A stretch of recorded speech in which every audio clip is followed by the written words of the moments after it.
Hello everyone, welcome to exam Nova 360. This is AK here. तो अब हम उसी टॉपिक को कंटिन्यू करते जहाँ पे हमने लास्ट क्लास में छोड़ा था। लास्ट क्लास में हम क्या पढ़ रहे थे? इक्वेशन ऑफ स्ट्रेट लाइन, यही हमने पढ़ा था।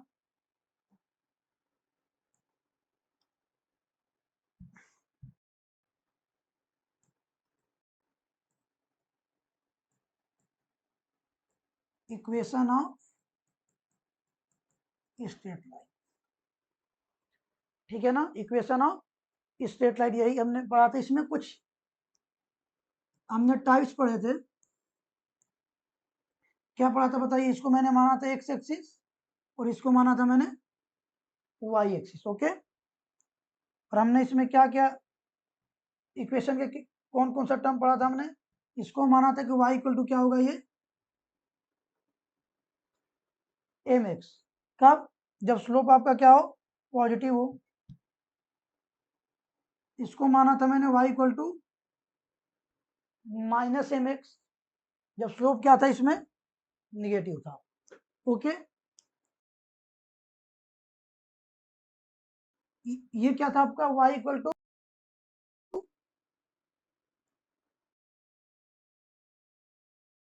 एम एक्स माइनस सी।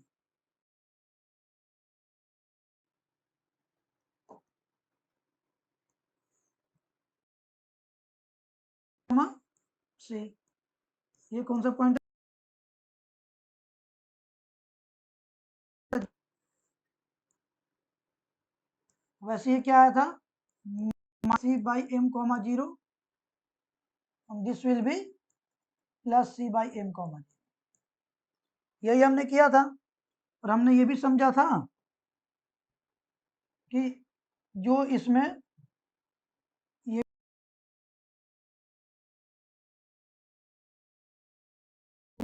अभी जो भी मैंने ग्राफ बनाया और इसको बोला कि इसका स्लोप क्या हो गया, नेगेटिव हो गया, यही बोला मैंने। तो मैंने कुछ कंडीशन बनाए थे स्लोप को मेजर करने का। मैंने क्या बोला था कि पहले तो स्लोप कभी भी मेजर करने के लिए एंगल को मेजर करके देखेंगे। मैंने एंगल को इस तरीके से मेजर किया था कि angle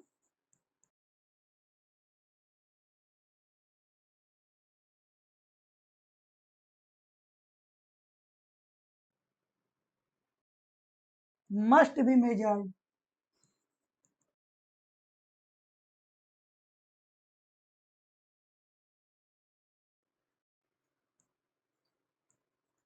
horizontal axis in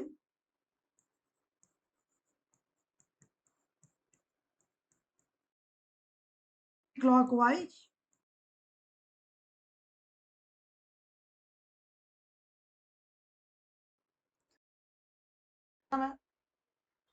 angle must be measured from positive horizontal axis in anti-clockwise direction।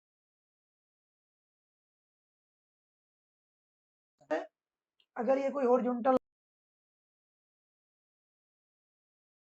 Line, दूसरी लाइन ये है, तीसरी लाइन ये है, ठीक। बोला था कि पहले हम देख लेंगे हॉरिजॉन्टल लाइन कौन सी है, ये है एच एल।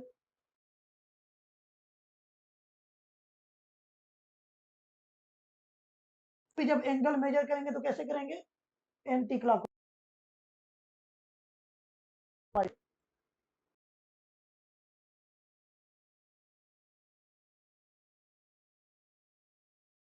इसको मान लिया थीटा टू और इसको क्या मान लिया मैंने,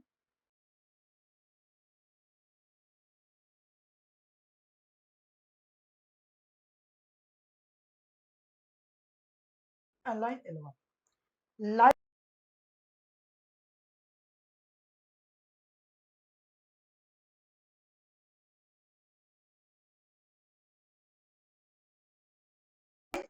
अगर less than 90 degree, 90 degree means pi by two, देखते हैं 90 डिग्री, क्योंकि कल मैंने बताया था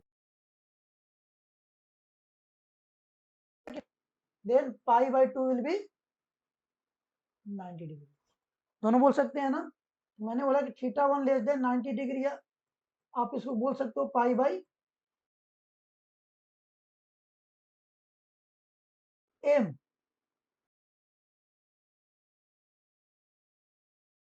साइन थीटा से मेजर करते हैं। वो इस केस में पॉजिटिव आ रहा था और इस केस में क्या आ रहा था, निगेटिव आ रहा था। यही बताया था मैं। इस केस में थीटा 1 ग्रेटर देन 90 डिग्री है। What does it mean, slope will be positive. Less than 90 है, इसमें भी स्लोप विल बी पॉजिटिव। लेकिन यहाँ पे क्या है, ग्रेटर देन 90 है ना, यहाँ पे स्लोप क्या हो जाएगा बताइए। ओके, तो ये कल की क्लास की हमारी स्टोरी थी, जो लास्ट क्लास में हमने पढ़ा था। ठीक, अब आते हैं, अब थोड़ा सा और इक्वेशन ऑफ स्ट्रेट लाइन के बारे में देखते हैं। मैंने बोला था या तो y equal to M X होगा, y equal to minus M X होगा, ग्रेटर देन 0 है, यहाँ पे m लेस देन 0 है। ठीक, इसके अलावा एम एक्स प्लस सी होगा जब m को पॉजिटिव ले रहे होंगे, y equal to minus M X plus C होगा जब m को क्या ले रहे होंगे, नेगेटिव ले रहे होंगे। वैसे ही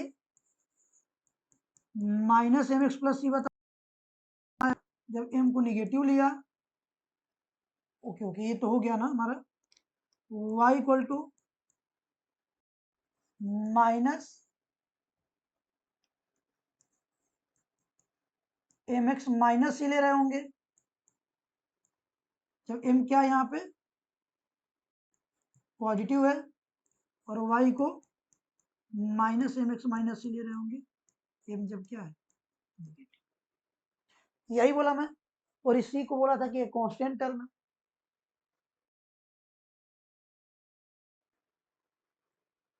कांस्टेंट है, यही बोला ना। सी क्या है बताइए,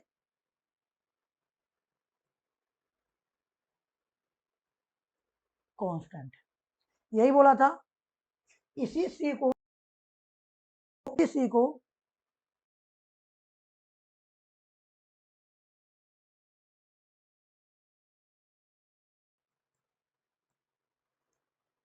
क्या बोल दिया मैंने, इंटरसेप्ट बोल दिया। ओके, तो यहां से ये समझ में आया कि जो मैंने ग्राफ बनाया था, इस ग्राफ की बात करता हूं, इस ग्राफ की बात करता हूं। ये जो था, ये क्या था बताया, 0, सी था कि नहीं। अगर मैं इस इक्वेशन को क्या मानूं, y equal to M X plus C, तो ये जो इंटरसेप्ट है, जो किसी एक्सिस पे कट कर रहा होगा, ओरिजिन से किसी डिस्टेंस पे, जैसे ओरिजिन से ये प्लस सी है कि नहीं, ओरिजिन से कितना है ये प्लस सी है कि नहीं, इसको बोल देंगे इंटरसेप्ट ऑन, क्या बोल देंगे बताइए, intercept on Y axis. Intercept on, क्यों वाई एक्सिस बोला, वैसे ये जो आया था आपको क्या आया था, माइनस सी बाई एम आया था कि नहीं, यही बना था ना अपना, minus C by M comma 0। इसको बोल देंगे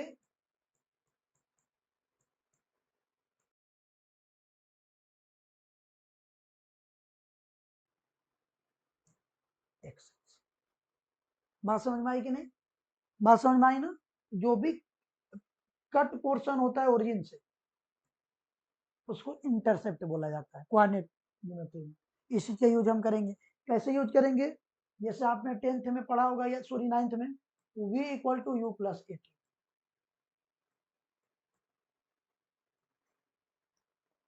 यही पढ़ा है कि नहीं आपने, v equal to u plus 80। अब बताइए u क्या होता है, u क्या होता है बताइए, या वेलोसिटी। u क्या आपका इनिशियल वेलोसिटी, इनिशियल वेलोसिटी कहाँ कब होगा, कल की क्लास में बताया था, व्हेन ऑब्जर्वेशन स्टार्ट, जहां से ऑब्जर्वेशन क्या करते हैं, स्टार्ट करते हैं। और इसी समय जो मैंने टाइम बोला था, जो टाइम लेंगे वो क्या लेंगे, ठीक है, यही बताया था कि नहीं मैं? सर इसका इससे क्या रिलेशन है, सर इससे रिलेशन है वो अभी देखते हैं।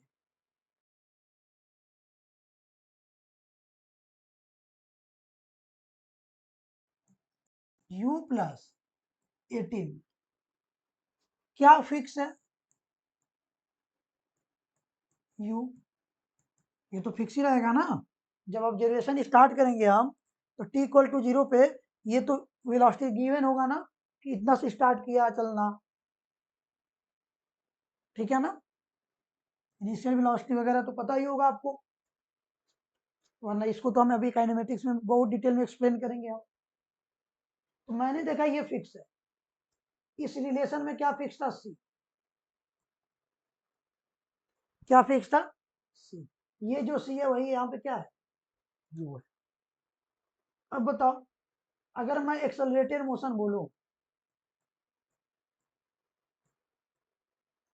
क्या लिखा मैंने बताइए, एक्सेलरेटेड मोशन बोलूं मैं, क्या होता है एक्सेलरेटेड मोशन,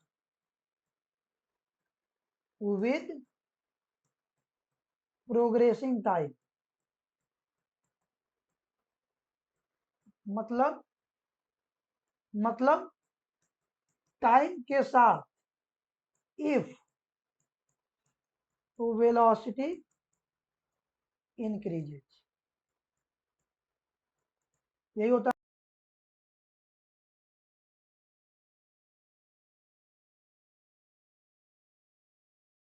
है ना।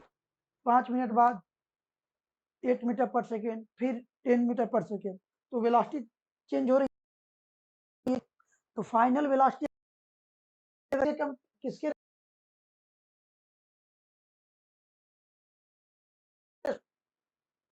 आएंगे इस पे आएंगे, अभी मैं बता रहा हूँ एप्लीकेशन कैसे है। तो क्या चेंज हो रहा है, वी, क्या चेंज हो रहा है,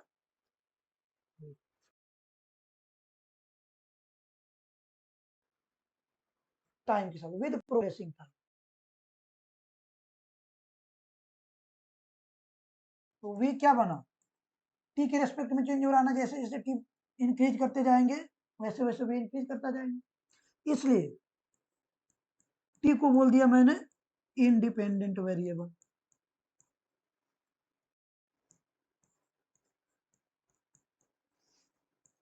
ओके डियर, टी को क्या बोल दिया मैंने, इंडिपेंडेंट वेरिएबल।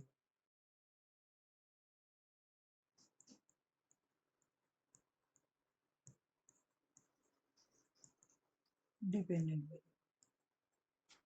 यानी कि इससे क्या समझ में आई, जब ग्राफ हम प्लॉट करेंगे वी और टी के बीच में, जो इंडिपेंडेंट होगा वो हॉरिजॉन्टल पे होगा, और जो डिपेंडेंट होगा क्या होगा,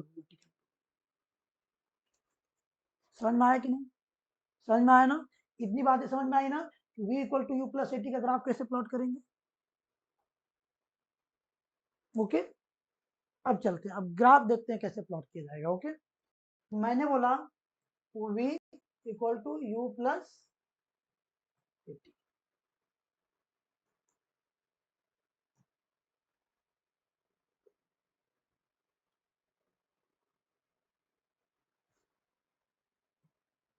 ठीक, ये क्या है, मैंने बोला यहाँ पे v रहेगा और यहाँ पे क्या रहेगा, ठीक। और मैंने बोला था कि जब भी लीनियर ग्राफ बनाएंगे, क्यों, क्योंकि ये वेरिएबल v और t है ना, और यहाँ पे इंडिपेंडेंट वेरिएबल की पावर क्या है बताइए, 1 है कि नहीं। जब भी ग्राफ में इंडिपेंडेंट वेरिएबल की पावर या फंक्शन में इंडिपेंडेंट वेरिएबल की पावर 1 होता है, मैक्सिमम डिग्री 1 होती है, कैसा ग्राफ बनता है बताइए, लीनियर, कैसा बनता है, यही बनता है कि नहीं। ओके, कैसा बनता है बताइए, लीनियर बनता है। तो मैंने बोला था कि जब भी बनेगा इधर रखेंगे इंडिपेंडेंट और इधर रखेंगे, सो इधर रखेंगे इंडिपेंडेंट, उधर रखेंगे डिपेंडेंट, और एक बार इसको जीरो रखेंगे तो ये वैल्यू आ जाएगी, और एक बार इसको जीरो रखेंगे तो यही बताया था मैं। चलिए तो देखते हैं, एक बात बताइए, अगर मैं टी को जीरो रखूं, टी को जीरो रखूं, ये यू आएगा कि नहीं? यही तो बताया था, at t equal to zero पे कुछ इनिशियल वेलोसिटी है इसकी। टी टी किस पे जीरो है? इस पे जीरो होगा कि नहीं? टी हुआ कि नहीं? टी इस पे जीरो होगा ना? तो ये बताइए, अगर मैं ये जीरो करूं तो यू पॉजिटिव आ रहा है कि निगेटिव आ रहा है? पॉजिटिव आ रहा है। इस वजह से ये क्या हो जाएगा बताइए? ये हो जाएगा आपका, ये हो जाएगा की वैल्यू, मतलब हॉरिजॉन्टल एक्सिस की वैल्यू, फिर और ये क्या बन गया बताइए? ठीक। और जैसे v को जीरो रखा, मैं v को जीरो रखा, v को जीरो रखा मैं, जरा रखिए, v equal to u plus a t, minus a t equal to u, then t will be, ये तो नेगेटिव आ गया सर। ऑफ कोर्स आ गया, ये एग्जिस्ट ही नहीं करता। एक्सेलरेटेड मोशन में क्या कभी वेलोसिटी जीरो हो पाएगी? नहीं, यही बोला ना, एक्सेलरेटेड मोशन में लगातार वेलोसिटी टाइम के साथ बढ़ती जाए तो जीरो तो होगी ही नहीं। और यहाँ से पता चला कि टाइम नेगेटिव है, टाइम नेगेटिव एग्जिस्ट ही नहीं करता। और ग्राफ कैसा बना? लीनियर बना। ये ग्राफ ऐसे बनता है, ये वाला पोर्शन हम नहीं बनाएंगे। बात समझ में आई कि नहीं? ये वाला पोर्शन हमारा नहीं होगा, क्योंकि इधर क्या बता रहा है? टाइम नेगेटिव, जो कि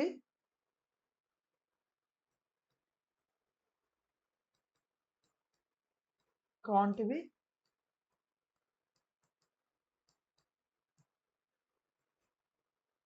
बी पॉसिबल। ओके, समझ में आया यहाँ तक? इस तरीके से उस ग्राफ का यूज करते हैं। और ये जो यू था, यही क्या है? Intercept on velocity axis. क्या है बताइए? क्योंकि इंटरसेप्ट ऑन वेलोसिटी एक्स, और जाहिर सी बात है, वेलोसिटी पे है तो ये इंटरसेप्ट भी वेलोसिटी होगा, इसीलिए इसको क्या बोल देंगे? और time t equal to zero पे था तो यही इंटरसेप्ट क्या था? इनिशियल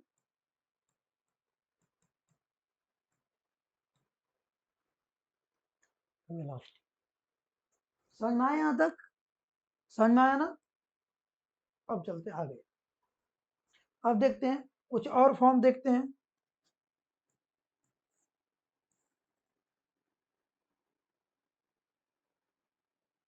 ध्यान से देखिएगा, ठीक? या पहले मैं इस ग्राफ को बनाता हूं। ऐसा अगर मान लो कि ये एक्स एक्सिस है और ये क्या है? वाई एक्सिस है।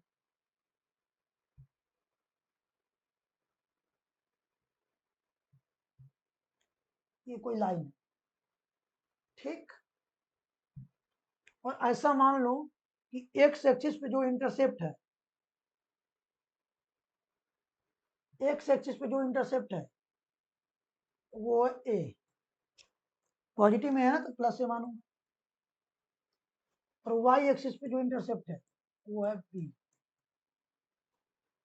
एक तो इसका फॉर्म पढ़ा ही था आप लोगों ने, वाई इक्वल टू, ये क्या हो जाएगा? नेगेटिव स्लोप है कि नहीं? माइनस एम एक्स प्लस, यही पढ़ा था ना? दूसरा तरीका भी और भी देखिए कैसे लिखेंगे। सिंपल कुछ नहीं करना, सिंपल कुछ नहीं करना, हमें यहाँ पे लिखना है एक्स और यहाँ पे लिखना है plus y equal to one. Step one, ये क्या है बताइए इक्वेशन लिखने का?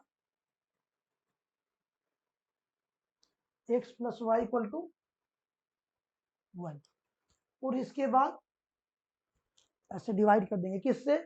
एक्स एक्सिस पे बताइए कितना इंटरसेप्ट है? ए, जितना इंटरसेप्ट होगा उस वैल्यू से डिवाइड कर देंगे। यही बन गया आपका इक्वेशन। क्या बना बताइए? X by a plus y by b equal to, बन गया कि नहीं? बोलेंगे कि सर फिर इन दोनों में डिफरेंस क्या है?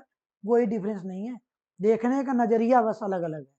कैसे सर, क्या इसको इस फॉर्म में लिख सकते हैं? हाँ बिल्कुल लिख सकते हैं। देखिए कैसे लिखेंगे हम इसको, देखिए कैसे लिखेंगे हम इसको। मैंने बोला इसका एलसीएम ले लो, ले लिया आपने, ये क्या बना? ये बना आपका बी एक्स प्लस ये क्या बना ए वाई, क्या क्या बताइए, b x plus a y equal to a b, इधर जाएगा तो मल्टीप्लाई हो जाएगा ए बी, हमें किस फॉर्म में रखना है, वाई के फॉर्म में, इस टर्म को इधर भेज दीजिए तो क्या आ जाएगा बताइए, minus b x plus a b, हमें सिंगल वाई चाहिए, डिवाइड कर दीजिए, minus b by a x plus a b by, यही आया कि नहीं, क्या बना हमारा बताइए, y equal to minus b by x plus, बन गया कि नहीं बताइए, जरा कंपेयर करिए, यहाँ पे m जो बना क्या बना बताइए, m जो बना क्या हो गया, b बाई ए हो गया कि नहीं, और जो c था वो क्या आ गया, b आ गया कि नहीं, देखिए यही c है कि नहीं, c तो b है यहाँ पे, बस सोचने का तरीका चेंज हो गया, बात समझ में आई कि नहीं, हम आप किसी भी तरीके से लिख सकते हैं इक्वेशन, ओके, क्योंकि जब इस फॉर्म में लिखेंगे सॉल्व करेंगे तो इसी फॉर्म में आएगा आईडी, ओके ओके, तो इस, तो जैसे हमने चार अलग अलग तरीके से लिखे थे वैसे इसको भी लिख लेते हैं,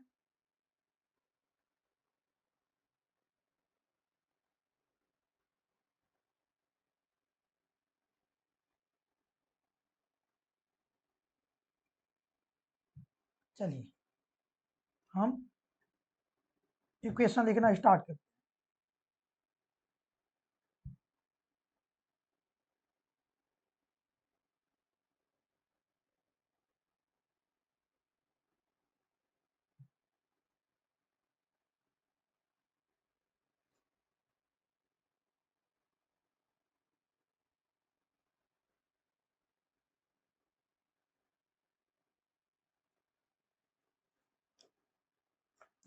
चलिए चलिए बताइए, लिखे, ये थोड़ा सा पैरेलल होगा क्योंकि दोनों के स्लोप सेम है ना, थोड़ा सा इसको पैरेलल कर देते हैं, कोई दिक्कत नहीं है,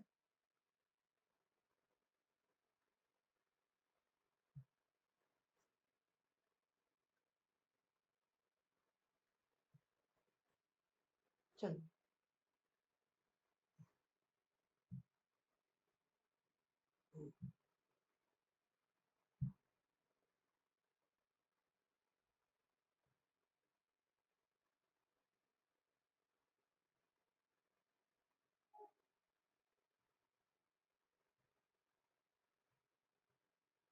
चलिए ऐसे ही कर लेते हैं, अब बताइए मान लीजिए ये अगर मैं ए मानूं और इसको क्या मानूं, बी मानूं, इसका इक्वेशन क्या लिखेंगे बताइए, x by a plus y by b equal to 1, यही होगा कि नहीं, अगर मैं इसको माइनस ए कामा जीरो मानूं, निगेटिव डायरेक्शन में है, ये तो बी है, तब इसका इक्वेशन क्या बन जाएगा बताइए, x by minus a plus y by b equal to y, यही आया ना, कैसे आया फिर से आपको ब्रीफ कर दे रहा हूँ, ध्यान से देखिएगा,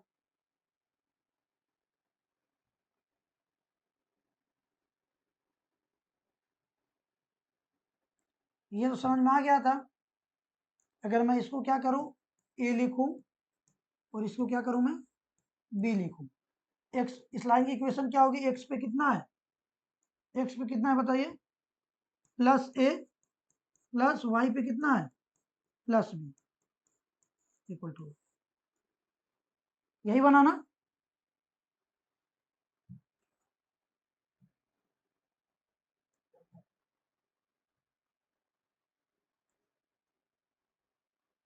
चलिए दूसरा लिखते हैं, दूसरा लिखते हैं,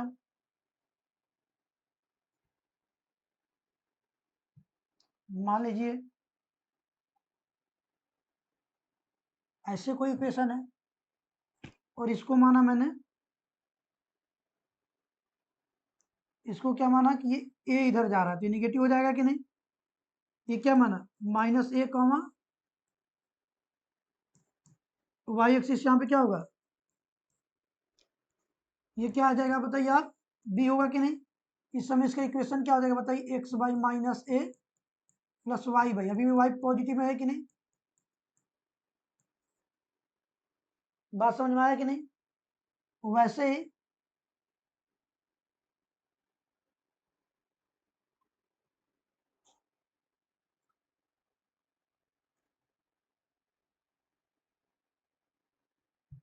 वैसे ही अगर मैं कुछ अगर मैं कोई लाइन ऐसे ड्रॉ कर रहा हूं, बताइए ये पॉजिटिव है कि नहीं है, लेकिन ये क्या है, निगेटिव है ना। यहाँ पे क्या हो जाएगा, 0, minus b, this will be a, 0। तब इसका इक्वेशन क्या होगा बताइए, तब इसका इक्वेशन क्या आएगा बताइए, x by plus a plus y axis पे क्या है, निगेटिव है ना, माइनस बी इक्वल टू 1। समझ में आया ना। वैसे ही अगर मैं इसका ग्राफ बनाऊं,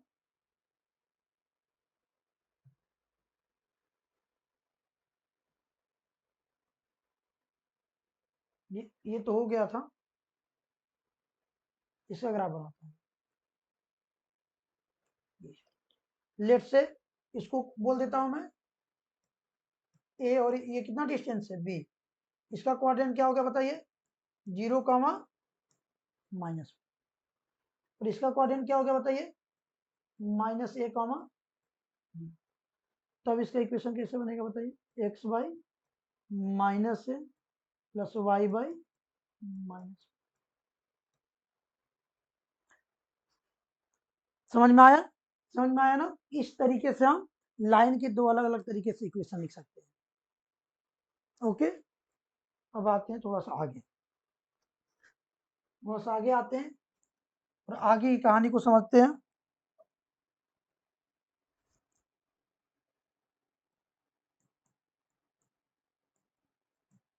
स्लोप ऑफ लाइन,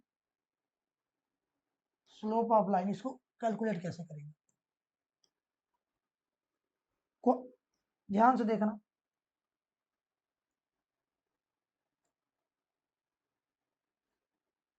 ठीक, मान लीजिए कोई लाइन है ऐसे जा रही है, ठीक, और इस ये गिवन है कि दो पॉइंट से पास करती हुई जा रही है, एक पी से पास करती हुई जा रही है और एक क्यू से। ओके, पी को बोला कि पी का कोऑर्डिनेट है x1, y1, और क्यू का कोऑर्डिनेट है x2, y2। बोल दिया कि ये स्लोप बताइए, स्लोप के लिए थीटा चाहिए होगा कि नहीं हमें। अगर थीटा पता चल जाए तो हमें पता है m equal to tan theta, and tan theta will be perpendicular by base. निकालते कैसे, निकालेंगे कैसे, अब बताइए। अगर इसको पी पॉइंट पे पहुंचना होगा किसी को, तो पहले कितना चला होगा बताइए, x1, फिर कितना चला होगा बताइए, y1, यही चला होगा ना।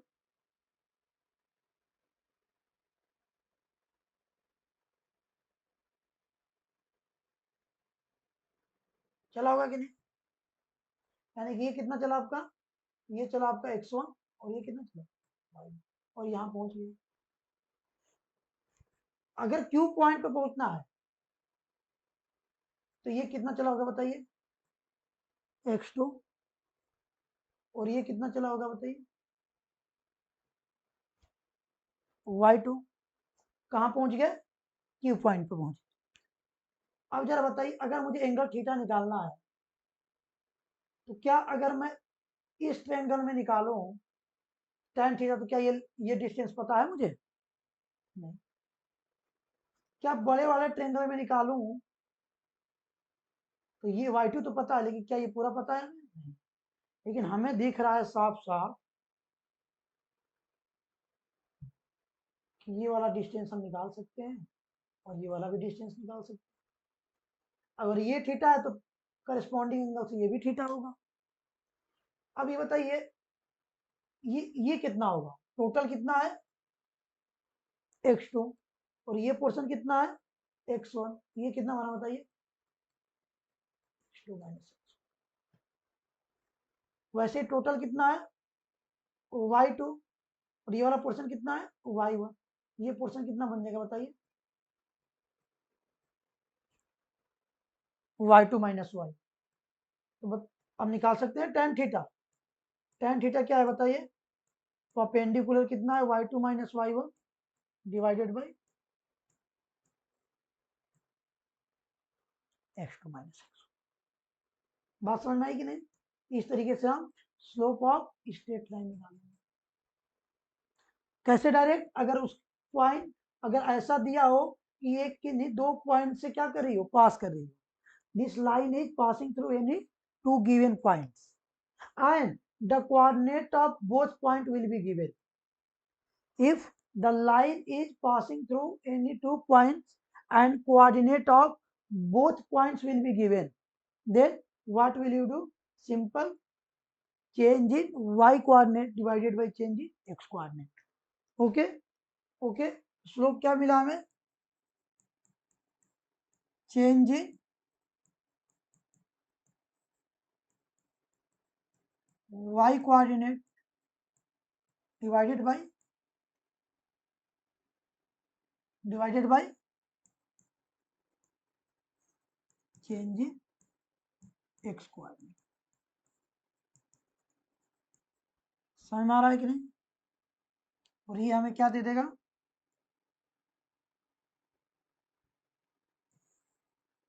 ये हमें स्लोप दे देगा, ये हमें क्या दे देगा, हमें स्लोप दे देगा। समझ में आया कि नहीं। तो बेसिकली साइंस में या फिजिक्स में बहुत जगह भी यूज होता है, लेकिन मैं फिजिक्स की बात कर रहा हूं। जो ये चेंज है ना, अगर ये लार्ज हुआ या डेफिनेट हुआ,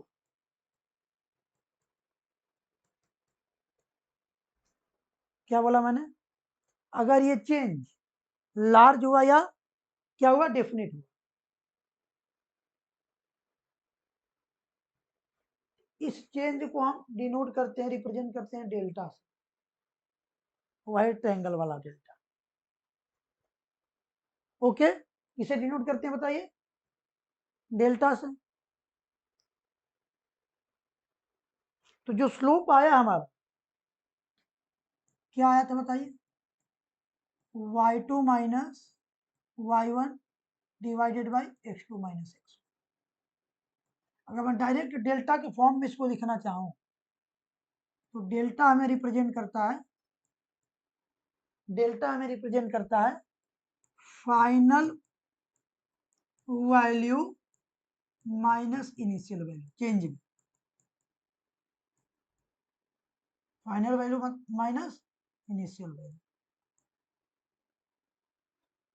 समझ में आया कि नहीं। यानी कि अगर डेल्टा वाई लिखना होगा मुझे, क्या लिखूंगा, y final minus y initial. वैसे ही डेल्टा एक्स लिखना होगा मुझे तो क्या लिखूंगा, x final minus x initial. वैसे ही अगर कोई डेल्टा टी लिखता है, टाइम टेकन, या इसी को क्या बोलते हैं हम, टाइम इंटरवल, क्या लिखता है, time final minus time initial. वही जो लास्ट क्लास में हमने पढ़ा था कि 12:30 पे 12:30 PM पे इसने स्टार्ट किया, वो कहीं 2:30 PM पे पहुंच गया। ये हो गया आपका T1, ये हो गया आपका T2। डिफरेंस निकालेंगे कितना आएगा बताइए, डिफरेंस निकालेंगे क्या आएगा डेल्टा टी बताइए, final final time minus initial time, कितने आवर्स का है बताइए। इस तरीके से हम डेल्टा को रिप्रेजेंट करते हैं। इस हिसाब से ये स्लोप क्या आना चाहिए बताइए, delta y by delta x. समझ में आया कि नहीं? कभी भी जब डेफिनिट चेंज हो, डेफिनिट मतलब कुछ चेंजेज हमें मेजर करके दिखें, तब वहां पे डायरेक्ट चेंज को क्या लिख सकते हैं, delta y by delta x. इस तरीके से हम क्या करते हैं, किसी भी लाइन की अगर दो पॉइंट से पास कर रही हो और उसका कोऑर्डिनेट दिया हो तो डायरेक्टली हम स्लोप निकाल सकते हैं। समझ में आया कि नहीं? जैसे मान लीजिए कोई लाइन बोल दिया 11, क्या बोल दिया, कोई लाइन 11 है, बोल दिया कि ये 2 पॉइंट पी और क्यू से पास कर रही है, तो पी का कोऑर्डिनेट क्या है 2,4 और इसका क्या है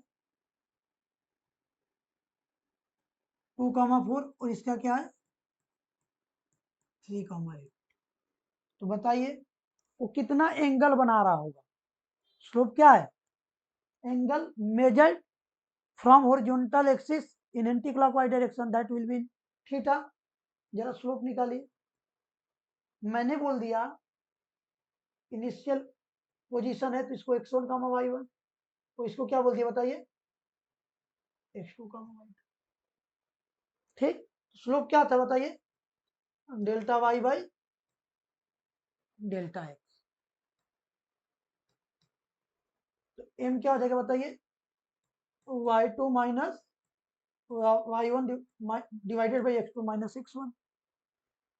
y2 क्या है आपका 8 है कि नहीं, y1 क्या है आपका 4, x2 क्या है 3 माइनस 2, m कितना आ गया बताइए 4/1। स्लोप क्या आ गया, और ये स्लोप पॉजिटिव है कि नेगेटिव है, पॉजिटिव। यानी कि जो हॉरिजॉन्टल एक्सिस ये लाइन जा रही होगी कैसे जा रही है, इस तरीके से जा रही होगी कि थीटा लेस देन कितना होना चाहिए, 90 डिग्री होनी चाहिए। बात समझ में आया कि नहीं? समझ में आया ना? चलिए एक मैं आपको होमवर्क में देता हूं, आंसर जरूर बताइएगा। मान लीजिए कोई हॉरिजॉन्टल एक्सिस है, एक ये एंगल है,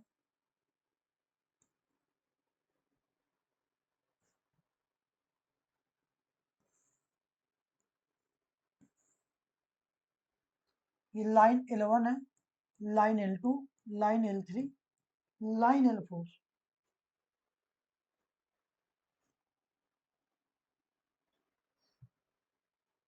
ओके, ये θ1 है, θ2 है, θ3 है and this will B θ4।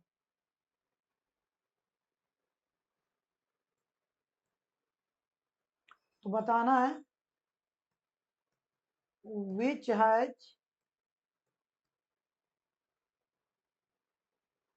larger slope, first. Second बताना है which has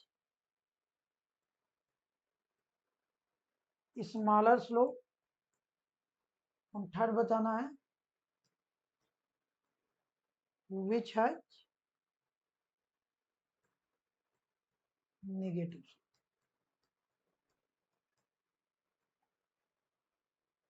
ठीक है, फिर हम मिलते हैं नेक्स्ट क्लास में। Thank you.